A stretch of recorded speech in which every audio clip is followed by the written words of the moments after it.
5 வகையான விதிமீறலுக்கு மட்டுமே அபராதம் விதிக்க வேண்டும் என்று போக்குவரத்து காவல்துறைக்கு சென்னை மாநகர காவல் ஆணையர் அருண் உத்தரவிட்டிருக்கிறார்.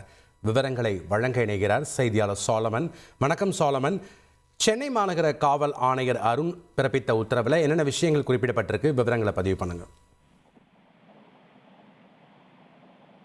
சென்னையில போக்குவரத்து போலீசார் 25 வகையான போக்குவரத்து விதிமீறல்களுக்கு அபராதம் விதித்து வருகின்றனர்.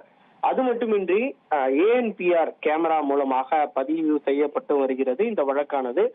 இந்த நிலையில பல்வேறு குற்றச்சாட்டுகள் போக்குவரத்து போலீசாருக்கு மீது சமீப நாட்களாக எழுந்து வந்தது. அதாவது கும்பலாக நின்று துரத்தி வாகனங்களை பிடிப்பதாக ஒரு குற்றச்சாட்டு நிலவி வந்தது.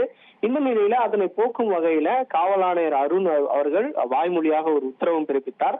அதாவது கும்பலாக நின்று பிடிக்கக்கூடாது எனவும் இந்த உத்தரவு பிறப்பித்தார்.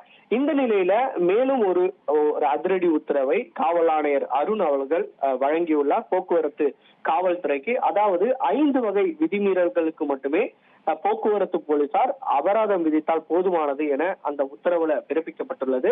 அதாவது அதிவேகமாக வாகனத்தை ஓட்டுதல், ஹெல்மெட் அணியாமல் வாகனம் ஓட்டுதல், நோ என்ட்ரியில வாகனத்தை ஓட்டுதல், மது அருந்திவிட்டு வாகனத்தை ஓட்டுதல், இருசக்கர வாகனத்துல